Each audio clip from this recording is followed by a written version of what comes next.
good morning, good morning. It's Monday once again. Maraming salamat po sa Panginoon at tayo mayroong mabuting pagkakataon today. At start your day right, start your week right. Huwag po natin kalimutan bago tayo gumawa ng anumang bagay. Tayo po ay manalangin at magtagubilin, humingi ng awa at tulong gabay ng Panginoon. Tayo po ay live na napapanood ngayon sa ating social media accounts sa Facebook at YouTube channel ng UNTV at Good Morning Kuya.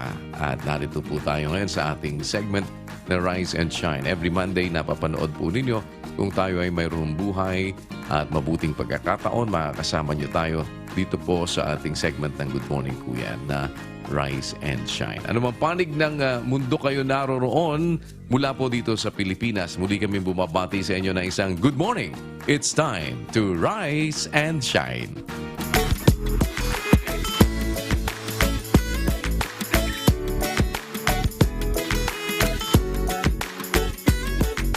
Sa araw po na ito ay makakasama natin ilan po naman sa ating mga kapatid sa MCGI Aurora Chapter upang tayo po ay sama-samang muli na magtulong-tulong upang umabot sa ating mga kapwa-tao na nangangailangan. At ito po ay bukas kanino man na nangangailangan ng walang pagtatangi. Tayo po ay umaabot sa ating mga kapwa-tao upang maging maliit na kasangkapan na ang kabutihan ng Panginoon ay makarating sa kanila. Regardless kung ano man ang kanilang religious affiliation, political affiliation, wika, lahi o kulay, tayo po naman ay sama-sama na magtutulong-tulong upang sa isang maliit na paraan ay maibsan ang hirap na nararamdaman ng ating mga kapwa-tao na nasa gitna ng pangangailangan. Naroon po ang ating representative sa Aurora na si Brother Roxan Tigas. Brother Roxan, good morning sa inyo dyan sa Aurora. Rise and Shine. Rise and Shine, Kuya Daniel. Pagbati po ng pag-ibig at kapayapaan sa lahat po ng ating mga kasambahay. Nandito po kami ngayon, Kuya, sa Dibot Elementary School sa coastal area ng San Luis, Aurora upang ipagkaloob ang kahilingan ng ating pong mga teacher and parents. At kasama po natin ang ating pong mga kapatid mula sa MCGI San Luis, Aurora. At kami po, Kuya, ay sama-samang bumabati ng MCGI is, MCGI shines, to God be the glory, pag-ibig! Maraming salamat, Brother Roxan Tigas, at sa inyong lahat po mga kapatid na nariyan ngayon at nakikipagkaisa para tayo ay sama-samang umabot sa ating mga kapwa-tao. Mamaya po babalikan namin kayo upang alamin sino ang ating aabutin. Salamat po sa inyong participation, sa inyong mga pagbati. Pagpalain po kayo ng Panginoon at dalangin namin ang lahat ng mabuti po para sa inyo. Maraming salamat. Tayo po ay babalik mamaya dyan. Tabayanan po ninyo para alamin natin kung sino sa ating mga kapwa-tao ang atin naman pong tutulungan. Samantala, ngayong umaga po ay bibigyan namin kayo ng ilang tips para naman sa pagluluto ng kimchi rice with chicken barbecue. Paano inihahanda ito sa ating pong Cook It Right.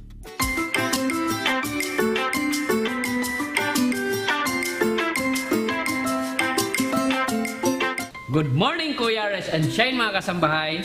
Kasama natin ngayon si Anthony Aiste. Francis Rivera. Hindi siya si Anthony Calvo, pero Calvo pa rin. Uncle, ano ang lulutuin natin ngayon? Ang lulutuin natin ay isa sa mga uso ngayon, ang kimchi fried rice with chicken barbecue. Wow! Isa din yan sa paborito ko. Ano? Yung kimchi? Hindi, yung chicken barbecue. Opa! Anyong sayo! Malay ko sa'yo. Tara, magluto na ta! Let's cook it right!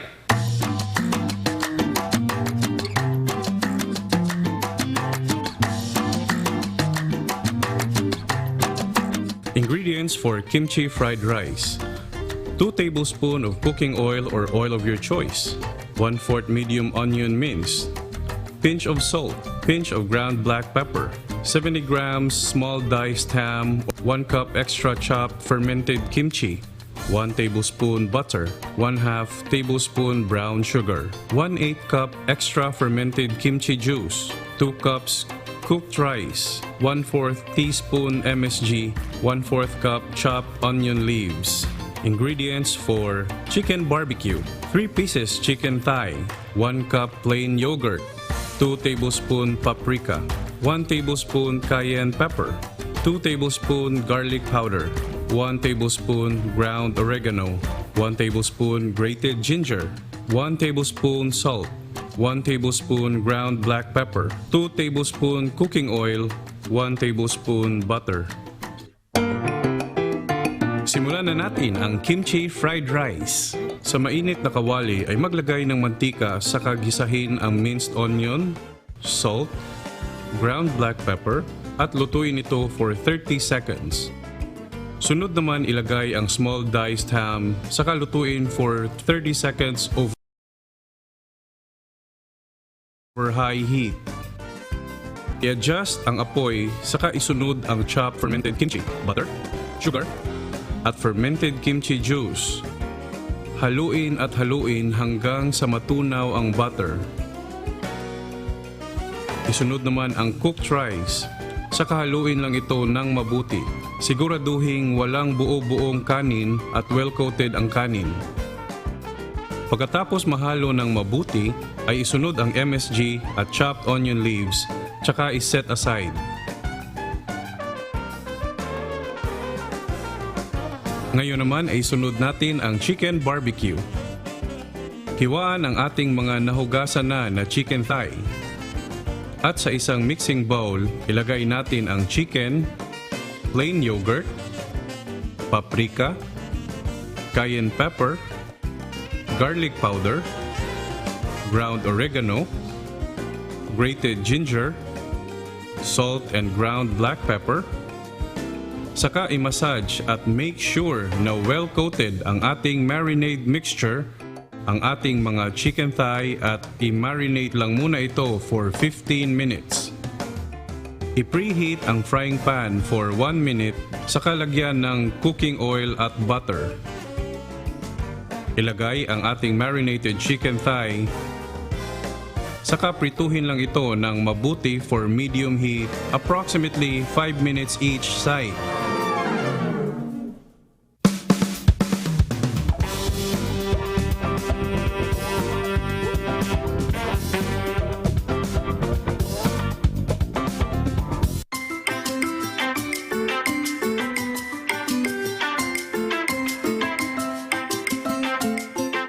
Naging bahagi na po ng ating buhay ang asin. Alam nyo yan, ano? At hindi lamang po ito ginagamit sa pagluluto, kundi maging sa iba't iba pang mga gawain. Alamin natin ang mga nakamamanghang bagay na maaaring magawa mula sa asin.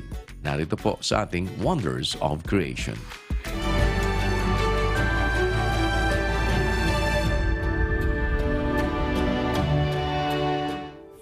Ang asin ay isa sa mga mahalagang bagay sa atin. Sabi nga ni James Byrd, "Where would we be without salt?" Mula pa noong unang panahon at sibilisasyon, ang asin ay naging parte hindi lamang sa ating mga pagkain, kundi may bahagi rin sa ating katawan, sa kalikasan, at maging sa pang-araw-araw natin na buhay. Ang asin ay isang mineral na binubuo ng sodium at chloride ions. Ito ay maaaring manggaling sa tubig dagat o di kaya sa mineral halides na kung tawagin ay rock salts. Ito ay may iba't ibang anyo tulad ng iodized salt, sea salt, Himalayan salt at marami pang iba. Karaniwang ginagamit ang asin bilang isang sangkap sa pagluluto. Ito'y nagdaragdag ng lasa at alat sa ating mga ulam sa bawat iba pang putahe. Bukod pa rito, salts are also preservatives. Ang paggamit ng asin ay nakakapagbawas sa mabilis na pagkasira ng pagkain tulad ng karne at mga gulay. Mainam na dapat mayroon tayong sapat na salt intake. Ayon sa health and diet experts, ang asin ay importante sa pag-maintain ng fluid balance sa ating katawan. Ang sodium at chloride na galing sa asin ay nagsisilbing mga electrolytes na nakatutulong sa body hydration, nerve function, muscle contraction at proper pH maintenance. Ngunit lagi nating tandaan, always eat in moderation. Bukod pa rito, salts are also used in environment. Isang halimbawa nito ay ang paggamit ng asin sa agrikultura at livestock. Salts are also utilized for de-icing o pagtutunaw ng niebe sa mga daan o kalsada. At maging sa tubig, ang asin rin ay gamit na gamit sa water treatment. para tanggalin ang mga contaminants at nakalalason ng mga kimikal sa mga anyong tubig. Maging sa industriya, ang asin ay isa ring mahalagang sangkap sa paggawa ng sabon, papel, salamin, pharmaceuticals at iba pa. At nakakamangharing isipin na ang asin ay pwede na ring magbigay ng liwanag o tinatawag na light electricity. According to recent studies, ang light energy ay pwedeng mangyari through electrochemistry sa pamamagitan ng paggamit ng asin at tubig. Halimbawa nito ay isang salt water lamp. Tunay nga ang kasabihan na salt is essential to life. Ito nga ay mabuti hindi lamang sa ating sarili kundi pati na rin sa nakapalibot sa atin. Ito'y isang biyaya na matagal nang umiiral. Nagpapatunay lamang ito sa walang sukat na kapangyarihan ng Diyos na may lalang ng lahat.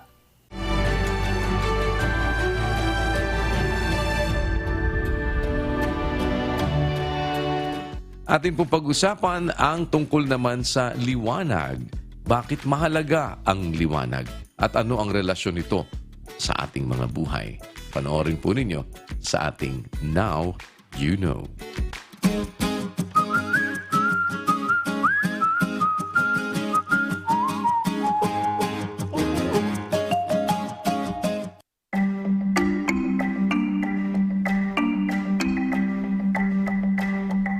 Ang araw, apoy at electric light ay ilan sa karaniwang pinagmumula ng ilaw.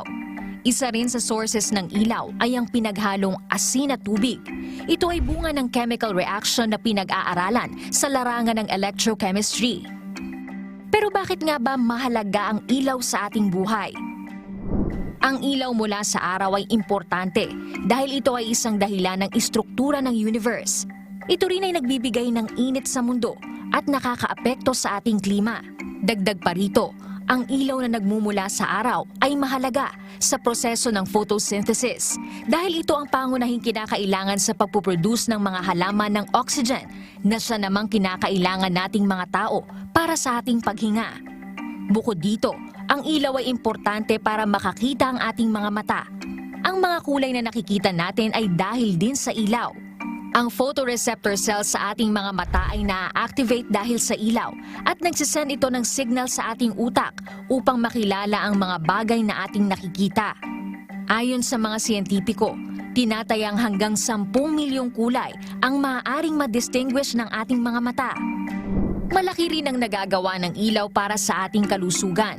Ang exposure sa natural light o araw ay nakatutulong upang ang ating katawan ay makapag-absorb ng vitamin D na nakakapagpalakas ng ating mga buto at immune system. Ito ay ilan lamang sa mga pinagmumula ng ilaw at ang benepisyo mula rito. May kasabihan na be the light to others. Ito ay dahil sa ang ating mabuting pamumuhay ay maaari rin na maging ilaw. Now you know!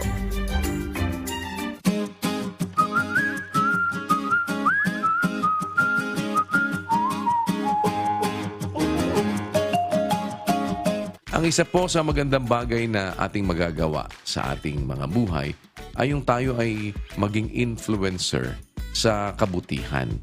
Alam niyo, marami na ngayon mga tinatawag na influencers. Pero napakaganda po kung tayo ay makaka-impluwensya sa ibang tao na gumawa ng mabuti at makasama sa pagsulong ng ating bayan, ng ating bansa, ng daigdig kung saan tayo naroroon. Yung tayo ay maka-impluwensya ng mabuti sa ibang tao. Narito po ang ilang mga tips kung paano tayo makaka-impluwensya ng kabutihan sa iba. Dito po sa ating You Can Do It.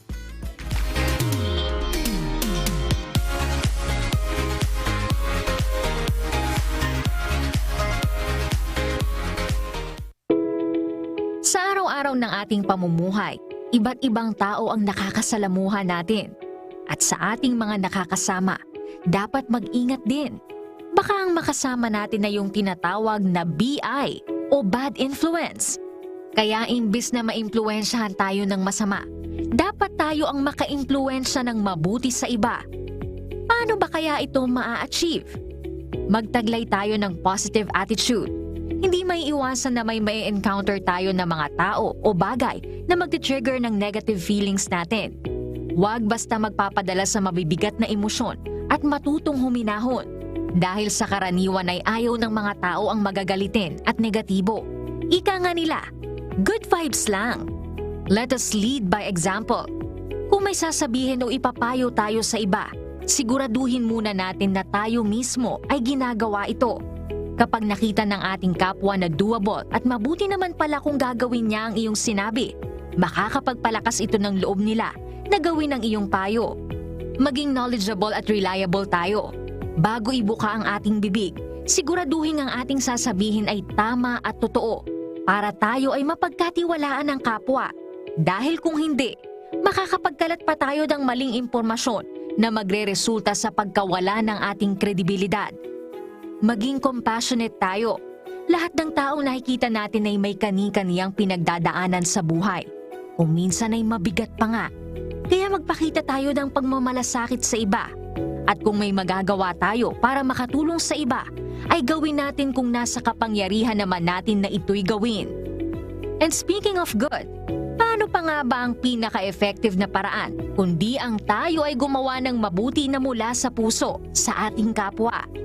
At kapag nakita nila ito, sila man ay maiimpluwensyahan din na gumawa ng mabuti. Hindi naman mahirap maging good influence sa kapwa, di ba? You can do it!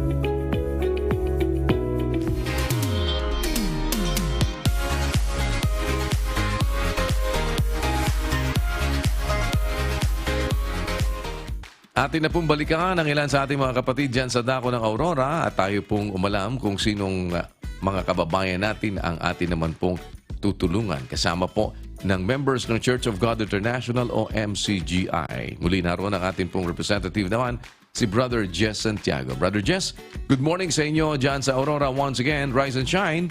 Opo kuya, good morning po sa inyo and rise and shine sa ating pong mga kasambahay. Maraming salamat po sa Panginoon dahil muli po tayong nagkaroon ng mabuting pagkakataon na makabahagi sa ganito pong gampanin. At ngayon po kuya ay nandito po tayo sa Dibot Elementary School sa coastal area ng San Luis, Aurora, kung saan tayo po ay tumugon sa kanilang pangangailangan. Narito po ang mga kagamitan na pangkusina na magagamit po ng ating mga estudyante at tayo po ay mapalad ngayon dahil makapanayan po natin ang teacher in charge dito sa Dibot Elementary School na si Ma'am Abigail Natividad. Good morning po ma'am, bati po kayo sa ating mga kasambahay. Isang mapagpalang araw po sa ating lahat. Ayan, maraming salamat po sa Panginoon. Ma'am, kumusta po ang kalagayan ninyo dito sa Dibot Elementary School? Sa ngayon po, masasabi ko po na unti-unti umuunlad ang ating paaralan. So unang-una po diyan, yung mga tulong po, mga programa na nagmumula sa DepEd. At syempre po dun sa mga taong ginamit ng ating Panginoon na instrumento upang matulungan ng ating paaralan. Katulad nga po ninyo, ang MCGI. So dati po talaga, kulang po ang aming mga rooms ng mga electric fan. This past few weeks po, naging mainit po yung ating temperatura, ang ating paligid, ang panahon. So, kailangan po talaga ng electric fan. So, gamit na gamit po talaga yung mga bagay na ibinigay po ninyo. Ngayon naman po, pati po yung mga pintura, kailangan po yan para maging buhay at makulay ang ating paaralan. So, maraming salamat po. Ayan. Ngayon po, narito na po inyong kahilingan. Ano po masasabi ninyo? Sa ngalan po ng pamunuan ng Dibot Elementary School, ng mga magulang at syempre po ng mga bata, taos puso po kami magpapasalamat sa lahat ng inyong mga dinalang biyaya sa aming paaralan. At ngayon po, ito pong mga dala nyo ngayon, mga kitchen utensils. Ito po ay kailangan din po talaga namin sa pa-feeding program po ng ating paaralan. So maraming salamat po. Yan po ma'am. Konting mensahe na lang po ma'am para po sa ating mga kasambahay. Para po sa ating mga kasambahay, patuloy lang po tayong magtiwala na ibibigay ng Panginoon ang ating mga kailangan. Para po sa MCGI, maraming salamat po at sana po huwag kayong magsawang tumulong sa mga nangangailangan. Maraming salamat po sa Panginoon dahil sa maliit na paraan na aming magagawa ay nakatulong po kami sa inyo. Kagaya nga po ng sinasabi ni Kuya na ang paggawa ng mabuti sa kapwa ay hindi optional, kundi po ito'y isang obligasyon na makatulong sa inyo. Kuya, mula po dito sa coastal area ng San Luis, Aurora, kasama ang mga estudyante at teacher ng Dibot Elementary School, ay sama-sama po kaming bumabati ng...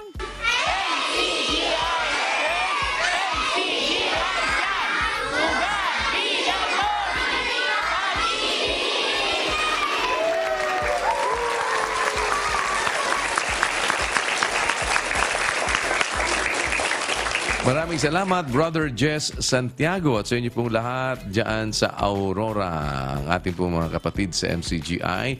Maraming salamat na muli sa inyong participation at sa lahat po ng ating mga kababayan dyan sa lugar ng Aurora. Ano man po ang aming may pagsisilbi, bukas naman po ang MCGI para sa lahat.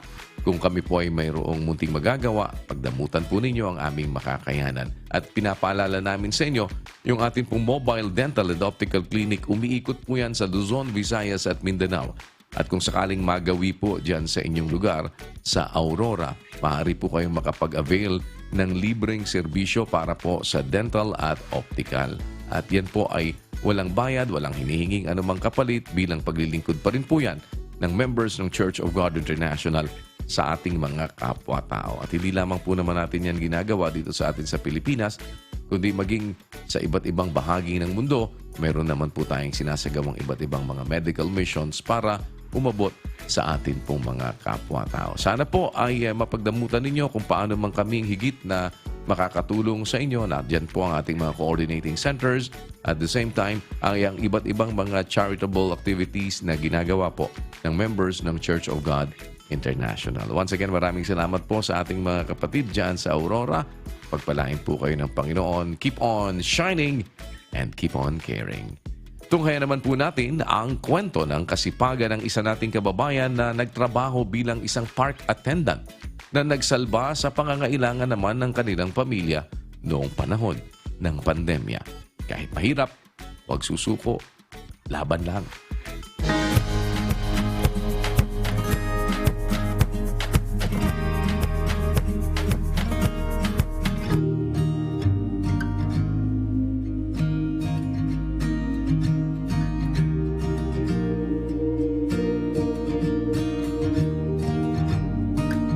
Ako si Donna Britenia, 37 years old, sa Dasmariñas, Cavite.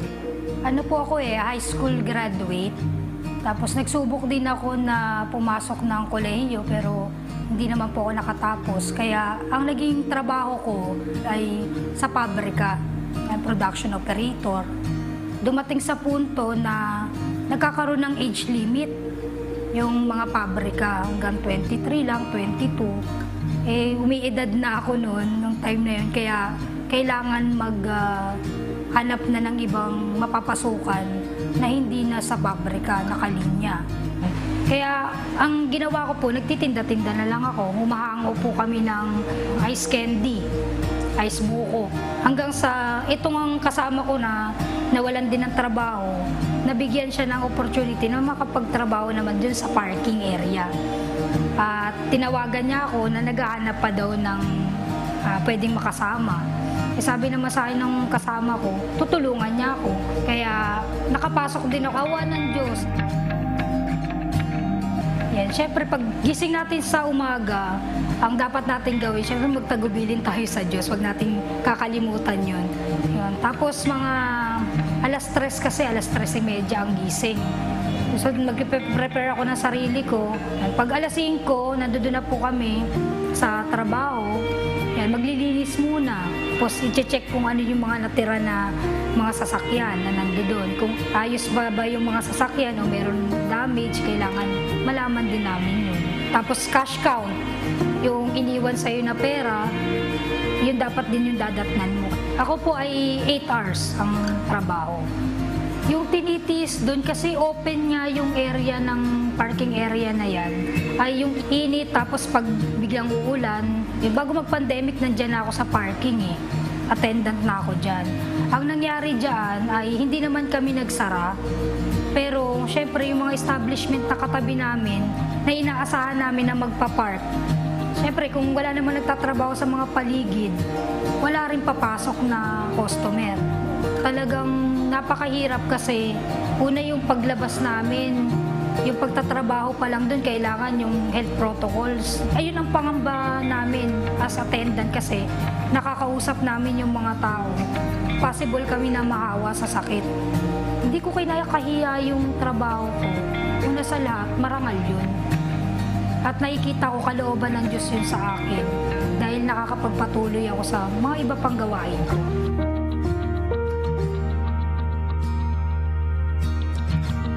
Si Ate Donna kasi masipag talagang tao, lalo na sa mga ginagawa niya sa pagtatrabaho, una-una. Talagang marunong siyang makisama sa mga customer, magalang siya, may respeto. Yan, kaya maganda yung pakikisama niya sa amin. Nakikita ko sa kanya, masipag siya, marunong siya makisama sa mga customer, sa mga trabahador, matulungin siya. Pinagpapasalamat ko sa Diyos sa lahat yung good health na binibigay sa akin at saka sa nanay ko. Kasi yung nanay ko nga may edad na pero wala pa naman siya, awa ng Diyos na sakit. Sa amin kahit lumalabas ako para maghanap buhay, nakakabalik ako sa bahay namin ng malusog pa rin. Awa ng Diyos, salamat talaga sa Diyos na yung trabaho ko naging fit sa akin dahil yung bago mag-pandemic doon ako nakapasok. Nagko-close lang kami ng mga 1-2 linggo pero nagbubukas din. Kaya tuloy-tuloy pa rin naman yung income. Wala akong pinagsisisihan sa mga naging desisyon ko kasi alam ko na bagay gumagawang magkakalaki para sa ikabubuti natin. Pwede kong maipayo doon sa mga gusto rin na makapagsikap na tumagal sa isang trabaho. Maging tapat tayo doon sa amo natin, maging masipag tayo, huwag tayo maging mareklamo.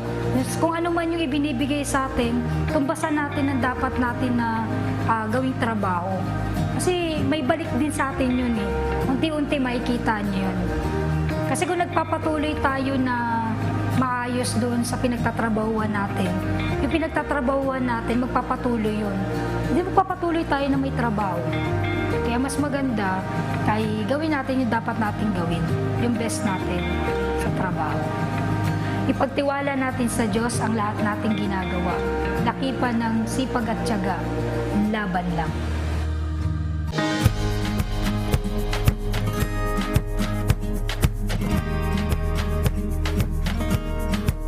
Isang issue naman po ang muli nating tinanong sa ating mga kababayan tungkol po sa kung ano ang masasabi naman nila dito sa kanilang prinsipyong pinangahawakan sa buhay na araw-araw ay kanila pong ginagawang gabay. Pakinggan natin ang kanilang mga sagot at ano ba ang sinasabi naman ng banal na kasulatan tungkol sa mga bagay na ito.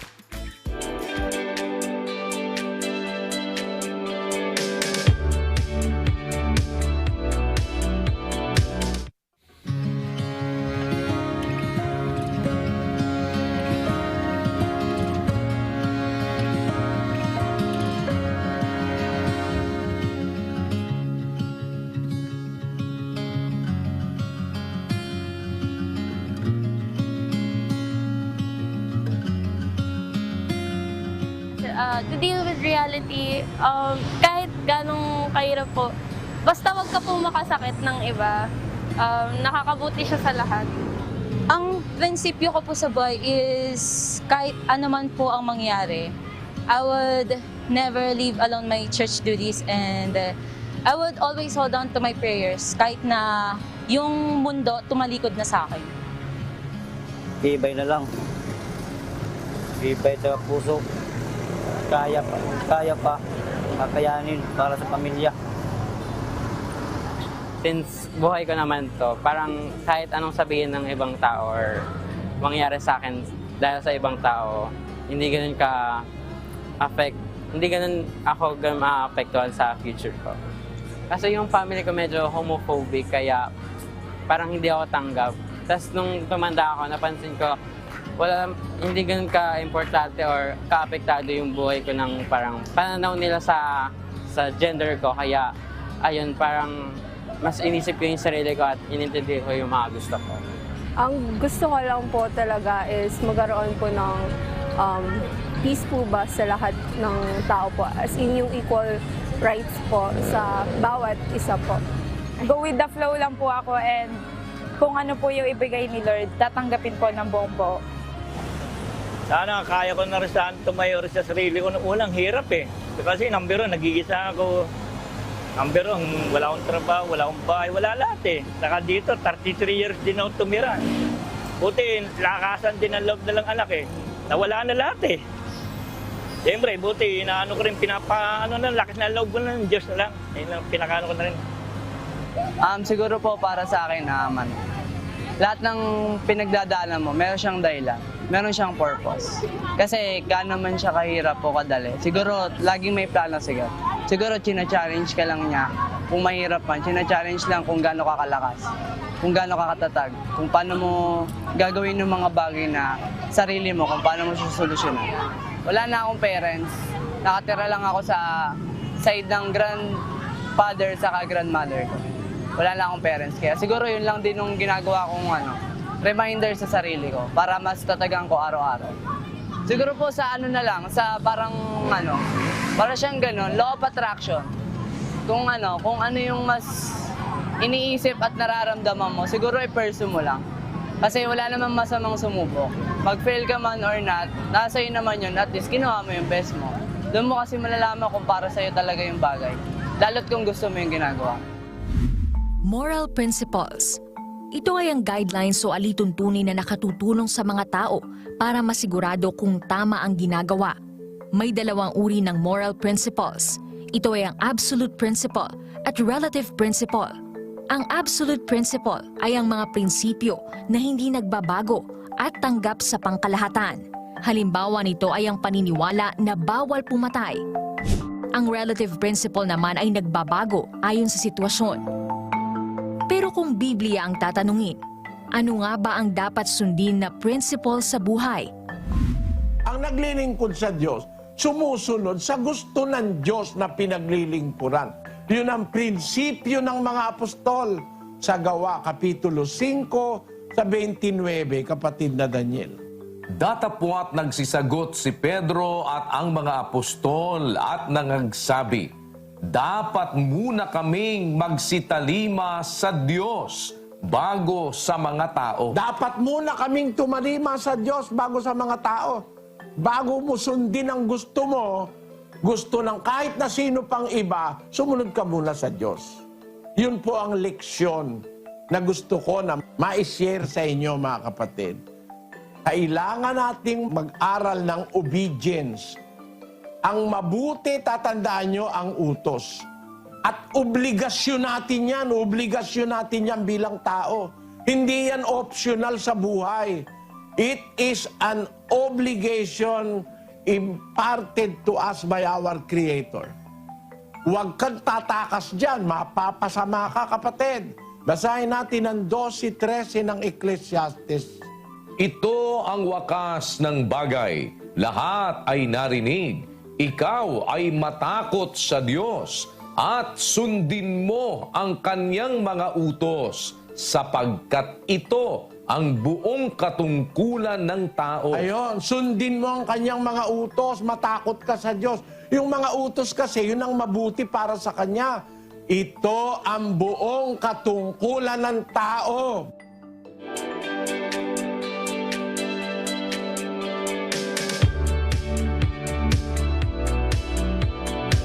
At sa atin pong patuloy na layunin na maipalaganap ang paggawa ng kabutihan at samantalahin ang bawat mabuting pagkakataon na mayroon tayo para kung meron naman tayong magagawa. Kagaya ng sinasabi po ng 3:27 ng Kawikaan, huwag mong ikait ang mabuti sa kinauukulan pagka nasa kapangyarihan ng iyong kamay na ito ay gawin. Narito po muli ang isang social experiment na atin po namang isinagawa.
Nagaya ko na nila eh. Sila pa ngayon, kailangan ko.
Gamay pa akong...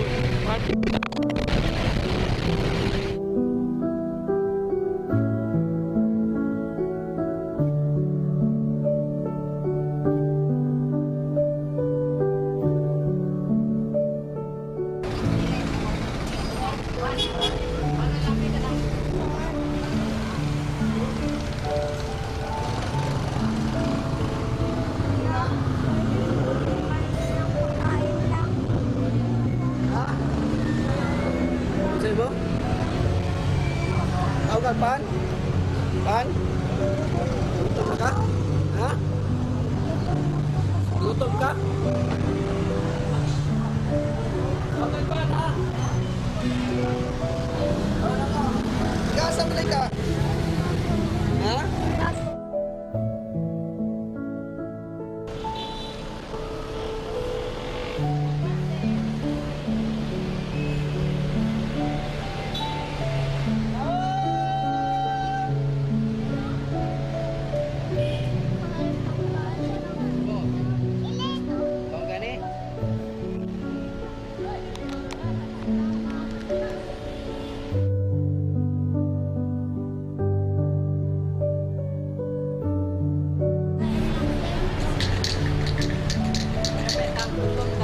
Sa'yo mo gusto pan? Ulitan mo pan. Pan o kwarta? Pan lang. Saan ka pan?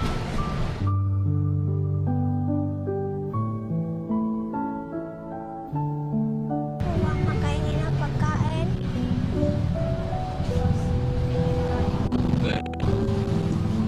Oo. Kahit na mo makaon ha.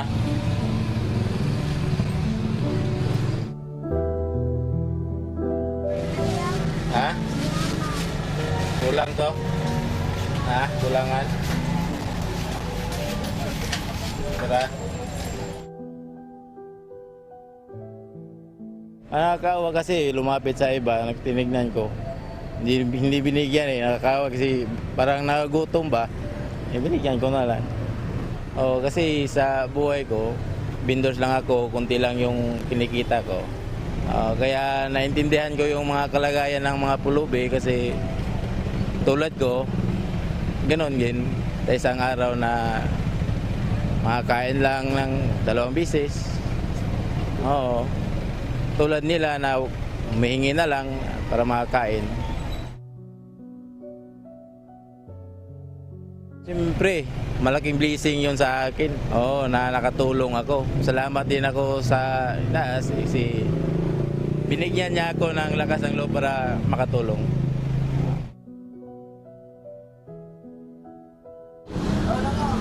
Gasam rin ka? Ha? Ang bago? Wala ka pa magmama? Upil po na itong kaluoy kay Pilipino, rabi punta. Ayaw sa pagkaon kay gutom daw siya.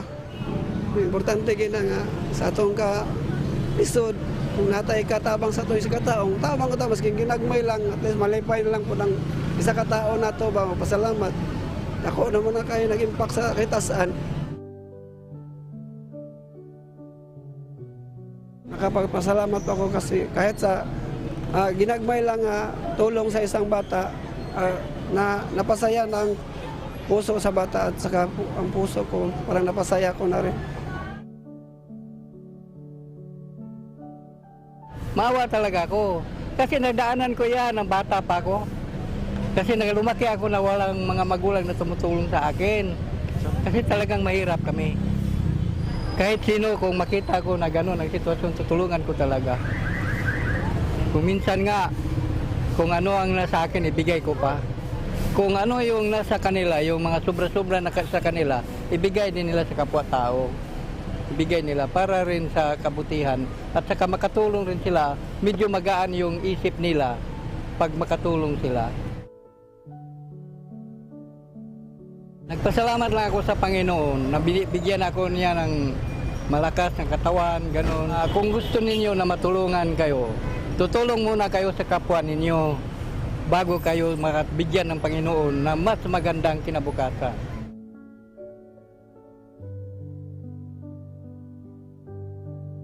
Paano kwarta? Pan lang. Sa mga pan.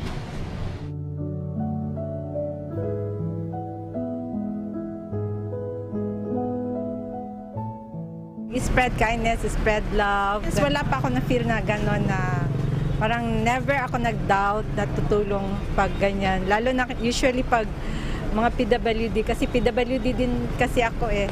Automatic na yun kahit siguro for breakfast ko na yun siya or for dinner yung pera ko, it's binibigay ko na yun lahat sa kanila, parang ganyan. Yeah, don't stop giving, don't stop being compassionate, don't stop being kind to others because lahat yan babalik sa inyo.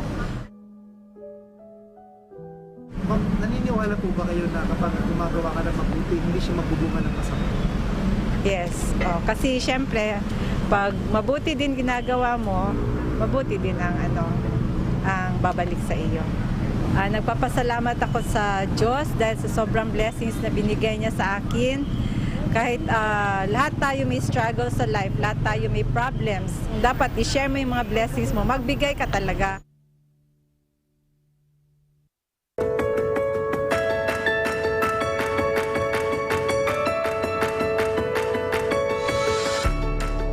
Maraming salamat po minsan pa sa inyong pagantabay. Kami po ay nag-aanyaya sa patuloy po naman nating pag-aaral ng mga doktrina ng ating Panginoong Jesucristo sa isinasagawa pong mass indoctrination ng members ng Church of God International o MCGI. Mamaya po ay day 6 na tayo, alas 7 po ng gabi. Sana po ay makasama namin kayo sa patuloy pong pag-aaral ng mga katwiran at mga bagay na iniuutos ng ating Panginoong Jesucristo na dapat ay ating isakabuhayan. Ang Rise and Shine segment po dito sa Good Morning Kuya, inyo pong mapapanood naman every Monday at 6 in the morning. At sa mga darating po na pagkakataon ay mayroon pa tayong ibang mga serbisyo na ibibigay sa inyo dito po sa ating programa sa Good Morning Kuya. Tabayanan nyo lamang po yan at ang pagpapatuloy po ng ating programa hanggang mamaya, hindi pa po tayo tapos. Samantala kami naman sa segment na ito ay pansamantalang magpapaalam kasabay ng ating paanyaya. Sa atin po mga public services, nariyan pa rin po ang serbisyong Bayanihan. Yan po ay Monday to Friday, alas 4 ng hapon. Maaari po ninyo mapanood at kung paano namin kayo naman higit na mapagsisilbihan. At mananatili po na sa Diyos ang lahat ng karangalan at kapurihan magpakailanman. On that note, iiwan po namin sa inyo isang awitin na nagsasabi na ang Diyos ang siyang unang umibig sa ating lahat. Para po sa rendisyon ng awiting Nauna Ka, narito po ang Jam Duo para sa ating On a Good Note. Maraming salamat po sa inyong pag-antabay. To God be the glory.